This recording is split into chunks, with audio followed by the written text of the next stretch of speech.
ঈদের আর মাত্র একদিন বাকি। রাজধানী ছেড়ে বাড়ি ফিরছেন ঘরমুখ মানুষ। সড়কের পাশাপাশি নৌপথেও বেড়েছে যাত্রী ও যানবাহনের চাপ। ৮ মাস আগে তীব্র স্রোতে ক্ষতিগ্রস্ত হয় পাটুরিয়া লঞ্চঘাটের স্পাত, গ্যাংওয়ে ও স্টিলের জেটি। এরপর থেকে অস্থায়ী ব্যবস্থায় চলছে পারাপার। তাই ঘাটের অবকাঠামোগত সীমাবদ্ধতা আর সংস্কারের ধীরগতিতে ভোগান্তির আশঙ্কা যাত্রীদের। হাত পা ভেঙে যেতে পারে, সমস্যা।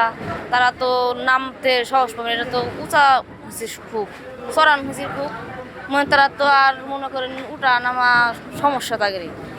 আর যদি ঘাটটা সুন্দরভাবে দেওয়া হতো, মানে মুরব্বী মানুষ নামতেও সুযোগ পাইতো, ওটাও সুযোগ ভালো হতো। জিও টেক্সটাইল দিয়ে আর কি ব্যাগ দিয়ে আর কি নামার ব্যবস্থা করছে, তবে একটু ঝুঁকিপূর্ণ আর কি। তবে কেউ যদি ভারী মালামাল নিয়ে নামতে যায় খুবই মানে দুর্ভোগ পোহাইতে হবে। গুরুত্বপূর্ণ কিছুই করে নাই। 8 কোটি টাকা এই গাড়ি, 3টা গাড়ি যদি আপনার ড্রাইভিংয়ের বাজেট করে, তাহলে এই গাড়ির কাজ কো। আজ পাবলিকের যে গাড়ি বাইজে পড়ে, গাড়ি উঠতে পারে না, গাড়ি যে আপনার রেকার দিয়ে ওঠার লাগে। আগে যেটা ছিল সিঁড়ি, কাঠের সিঁড়ি ছিল, সেটা সুবিধা ভালো ছিল, বুঝছেন। এখন যে বর্তমান এটা করা হয়েছে, এটাতে ব্যাগপত্র নিয়ে মালামাল নিয়ে যাত্রীকে ওঠা নামাতে সমস্যা হতে।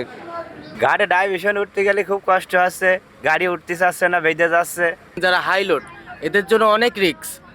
তার কারণ এরা যদি কোনো রকম একদিকে যদি একটু পাল্টি মারে, গাড়ি যখন তখন পাল্টি খেয়ে যেতে পারে।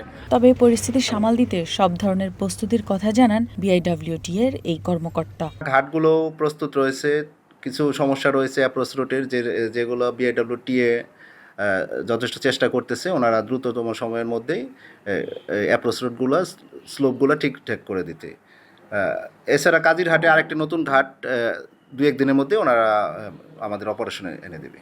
ঈদে ঘরমুখ মানুষ ও যানবাহন পারাপারে এই নৌ রুটে চলাচল করছে 17টি ফেরি, 20টি লঞ্চ। তবে যাত্রীদের প্রত্যাশা শুধু সংখ্যা বাড়ানো নয়, সেবার মানও নিশ্চিত করতে হবে। One national desk.